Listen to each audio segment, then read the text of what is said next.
संस्कृति के अध्येता डॉक्टर अरुण कुमार जायसवाल जी, नमस्कार। नमस्कार। श्रीमद् भगवद गीता के 14वें अध्याय का दूसरा श्लोक। इदं ज्ञानमुपाश्रित्य मम साधर्म्यमागतः सर्गेऽपि नोपजायन्ते प्रलये न व्यथन्ति च। इस ज्ञान को आश्रय करके अर्थात धारण करके मेरे स्वरूप को प्राप्त हुए पुरुष सृष्टि के आदि में पुनः उत्पन्न नहीं होते और प्रलय काल में भी व्याकुल नहीं होते। हमारी एक जिज्ञासा है कि स्वतंत्रता की प्रकृति क्या है, साथ ही यह भी बताएं कि मन की आश्चर्यजनक स्थिति क्या है। मेरा भी एक प्रश्न है, क्या हम सभी के अंदर एक दिव्य प्रकृति है? हमारा चित्त हमारे ही कर्मों की स्लेट है, कैसे? भगवान इस दूसरे श्लोक में कहते हैं, वे जिन्होंने स्वयं को इस ज्ञान के प्रति अर्पित किया, मुझे प्राप्त हुए और सृष्टि के साथ वे न तो जन्म लेते हैं और न प्रलय के समय व्यथित होते हैं। इस ज्ञान पर निर्भर होकर, आश्रय लेकर, जब हम जान गए कि हम क्षेत्रज्ञ हैं और ये भी जान गए कि क्षेत्र परिवर्तित होता रहता है, यानी प्रकृति परिवर्तनशील है, परिवर्तन उसका नियम है, और हम ये भी जान गए कि हम पुरुष हैं यानी जीवात्मा है और प्रकृति की घटनाएं कर्मानुसार या गुणों के अनुसार या वृत्ति के अनुसार बदलती रहती है और इस बदलाव को हम रोक नहीं सकते और उसे बदलना भी चाहिए। इसलिए बदलाव से फिर हम परेशान नहीं होते। भगवान कहते हैं इस ज्ञान पर आश्रित होकर वे मेरे साथ एक हो जाते हैं, मेरे स्वरूप को प्राप्त हो जाते हैं। ऐसे पुरुष सृष्टि के आदि में पुनः जन्म नहीं लेते हैं, उत्पन्न नहीं होते हैं क्योंकि वे मुक्त हैं, और जब समस्त जगत विलीन हो जाता है तब भी प्रलय काल में दुखी और व्याकुल नहीं होते। स्वतंत्रता की यही प्रकृति है, यही मन की आश्चर्यजनक स्थिति है। हम उस क्रम विकास की प्रक्रिया के माध्यम से भेजे जाते हैं, लेकिन वह व्यक्ति विशेष उस श्रेणी में नहीं आता। वह स्त्री या पुरुष स्वतंत्र है जो तीनों गुणों के पार चला गया है। इसी प्रकार अंतिम स्थिति में जब सारा जगत सिमट जाता है तब स्त्री या पुरुष चिंतित नहीं होता। अतः जब हम ब्रह्म के साथ एकत्व की सारी प्रकृति को समझ लेते हैं तो प्रकृति का खेल हमें विचलित नहीं करता, हम केवल देखते हैं और खेल के दृष्टा हो जाते हैं। इसलिए इस विचार पर पहले बल दिया गया था कि हम सब में एक दृष्टा है जो प्रत्येक बात में साक्षी के रूप में देखता है, दूसरा प्रकृति के खेल में फंस जाता है। पहला हमारा सच्चा आयाम है, हम आवश्यक या अनिवार्य रूप से प्रकृति के अधीन नहीं है। हमारे अंदर इस प्रकृति के पार और परे जाने की समस्त शक्ति है। हमारे स्वयं के अंदर एक दिव्य प्रकृति है, लेकिन हम उसे नहीं जानते, इसलिए हम बाह्य प्रकृति के उपकरण बन जाते हैं। लेकिन ऐसे लोग जो वास्तव में प्रकृति के पार चले गए हैं, तीनों गुणों के पार चले गए हैं, और जब समस्त सृष्टि समाप्त होती है तो चिंतित नहीं होते। वो इसलिए चिंतित नहीं होते कि वे फिर से जगत में लाए नहीं जाएंगे। वे मुक्त हैं, वे मुक्त हैं, यही महत्वपूर्ण बात है। इसमें एक बात गहरी है। व्यक्तिगत रूप से यानी व्यक्तिगत जीवन में प्रकृति क्या है, मनुष्य शरीर में प्रकृति क्या है। महर्षि पतंजलि ने लिखा, योग क्या है, चित्त वृत्ति का निरोध। चित्त ही हमारी प्रकृति है, यह ध्यान रखें। चित्त का जो भी स्वरूप है वही प्रकृति है। जो व्यक्ति चित्त के पार चला जाता है वो अपनी जीवात्मा में अपने स्वरूप में प्रतिष्ठित हो जाता है और प्रकृति के पार चला जाता है। तो फिर वर्तमान जीवन क्या है, बहुत ही सूक्ष्म बात है और बहुत ही सही बात भी है। जैसे एक सरोवर या नदी है, अगर हम कहें कि चित्त नदी है तो उसमें उठने वाली लहरें हमारा वर्तमान जीवन है। वो लहर की तरह उठेगा और गिर जाएगा। कुछ कर्मों के कारण वह लहर उठी और लहर विराम ले लेगी। नदी में लहर कब उठती है, जब जल प्रवाह में ऊर्जा की कोई तरंग उसको सहयोग सपोर्ट करती है तब उठती है, नहीं तो नहीं उठती है। ऊर्जा कहाँ से मिलती है, तो जल प्रवाह से ही मिलती है। वो लहर नहीं उठेगी तो शरीर नहीं है, लहर उठेगी तो शरीर आ जाएगा, लहर गिरेगी तो शरीर चला जाएगा। पानी में इस तरह बुलबुला उठता है, उसी तरह से चित्त का यह बुलबुला है, मनुष्य का यह शरीर या कोई कीट पतंगा जानवर जो भी हम बन जाएं, यह शरीर बुलबुला से ज़्यादा नहीं है। अगर हम ये समझ लें कि बुलबुला है तो इसके हानि लाभ कुछ है ही नहीं, लेकिन हम इस शरीर को समझते हैं सत्य, और इसको जो ऊर्जा देने वाली चीज़ें हैं उसको हम परिमार्जित, प्रकाशित, परिभाषित नहीं कर पाते तो हम फंसे रहते हैं। अगर हम चित्त में शुभ कर्मों का संचय करने लग जाएं तो हम जीवन में कुछ भी कर सकते हैं। मान ले कोई सोचे कि हमें राजा बनना है और शुभ कर्मों का संचय इसी संकल्प के साथ करे और इसी संकल्प के साथ तपस्या करे कि मुझे राजा बनना है, तो वह इस जीवन में या किसी और जीवन में राजा बन जाएगा। तो मनुष्य का संकल्प प्रतिफलित होता है। अगर हम यह सोच लें, संकल्प कर लें कि हमें सभी बंधनों को काटना है, तो कभी वह भी प्रतिफलित हो जाएगा। चित्त की ऐसी ही माया है। आज जो हमारे जीवन में गलत हो रहा है, कोई व्यक्ति या परिस्थिति जिम्मेदार नहीं है। इबारत गलत है इसलिए गलत हो रहा है। अगर आप चित्त की इबारत सही कर ले तो सभी चीज़ें सही हो जाएंगी। अगर आप चित्त से मुक्त हो जाए, आप चित्त को अपना ही स्वरूप माने कि कर्मों की इबारत है, इसका कोई मतलब नहीं है, आप अपनी स्लेट साफ कर लें, चित्त को यानी स्लेट को ही उठाकर फेंक दें, तो आप मुक्त हैं। यानी चित्त कुछ है ही नहीं, चित्त प्रकृति का ही तो उपादान है। कर्म की इबारत का जो संस्कार है वो है, और चित्त जो है वह प्रकृति का उपादान है, प्रकृति के द्वारा निर्मित एक स्लेट है जिस पर आप क ख ग घ भी लिख सकते हैं, 1 2 3 4 भी लिख सकते हैं, कुछ भी चित्र बना सकते हैं। यूँ समझे कि चित्त एक स्लेट है, कुछ भी लिखे और लिखा हुआ अक्षर दिख रहा है, लिखे हुए को मिटाया जा सकता है, लिखे को मिटाना चित्त की शुद्धि है। मिटा दिया और सब खत्म हो गया और पढ़ने और पढ़ाई से कोई वास्ता नहीं रखा, स्लेट उठाई और फेंक दिए, तो समझो आप चित्त मुक्त हो गए और आप अपने स्वरूप में स्थित हो गए।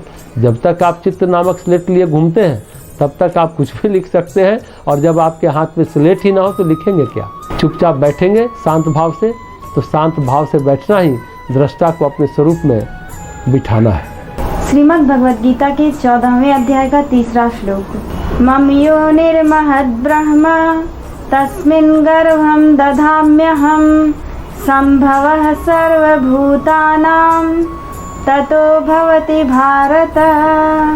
हे अर्जुन, मेरी महत ब्रह्म रूप मूल प्रकृति संपूर्ण भूतों की योनि है, अर्थात गर्भाधान का स्थान है, और मैं उस योनि में चेतन समुदाय रूप गर्भ को स्थापन करता हूँ। उस जड़ चेतन के संयोग से सब भूतों की उत्पत्ति होती है। एक सवाल है कि समस्त जीवों की योनि कौन है?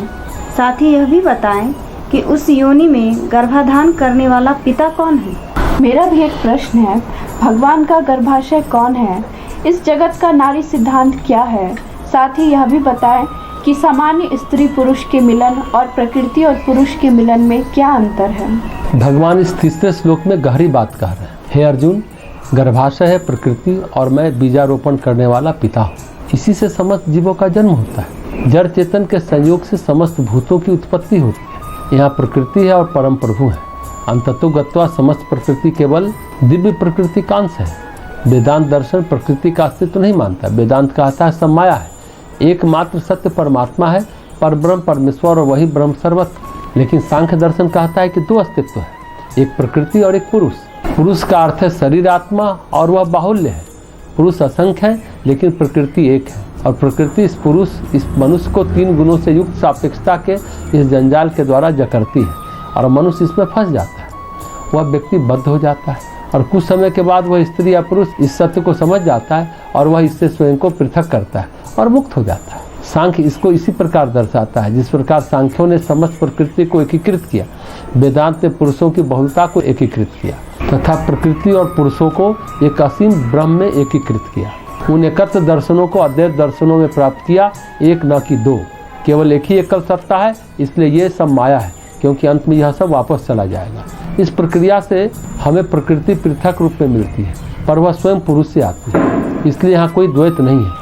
लेकिन एक प्रकार जब प्रकृति काम करने लगती है तो द्वैत आ जाता है, मोह और भ्रम उत्पन्न हो जाता है, हम सब कुछ भुला देते हैं।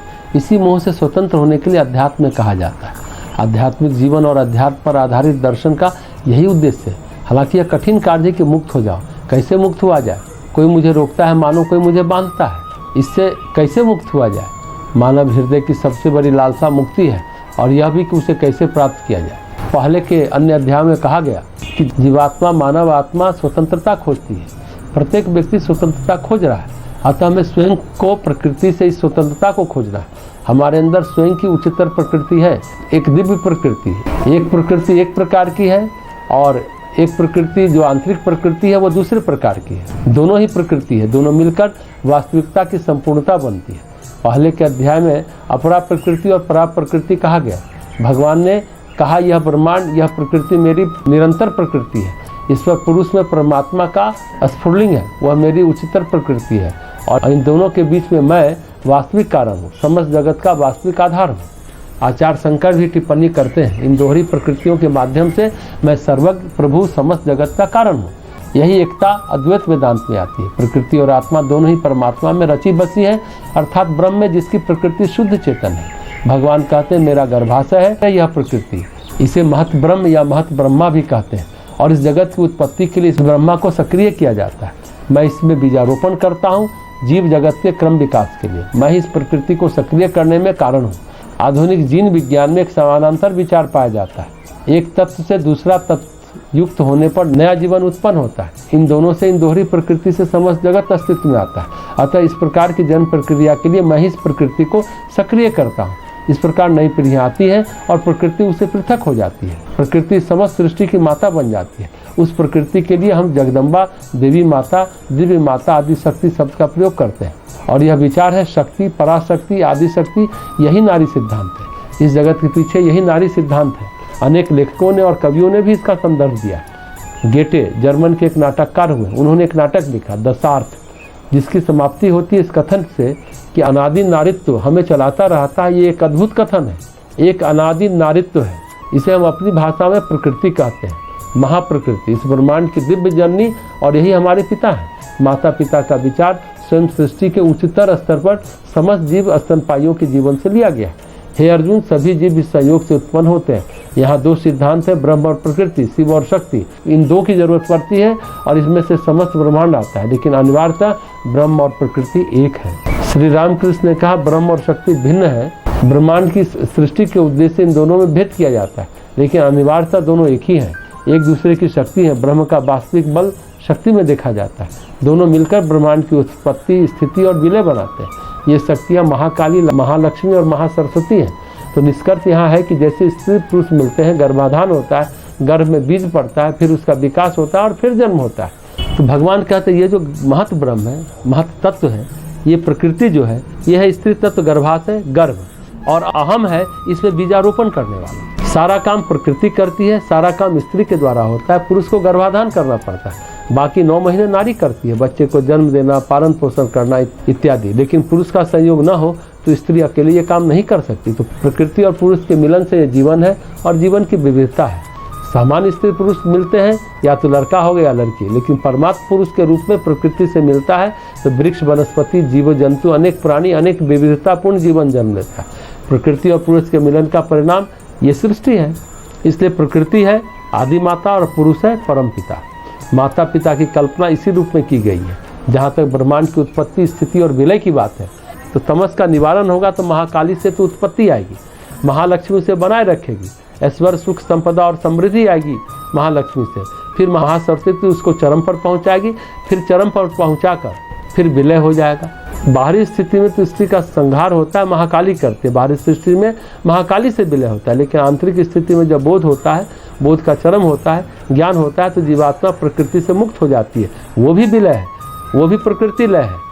जैसे आदमी ने साधना शुरू की तो वो तमस का निवारण हुआ तो महाकाली, फिर ऐश्वर्य की प्राप्ति हुई तो महालक्ष्मी, फिर बोध हुआ तो महासरस्वती।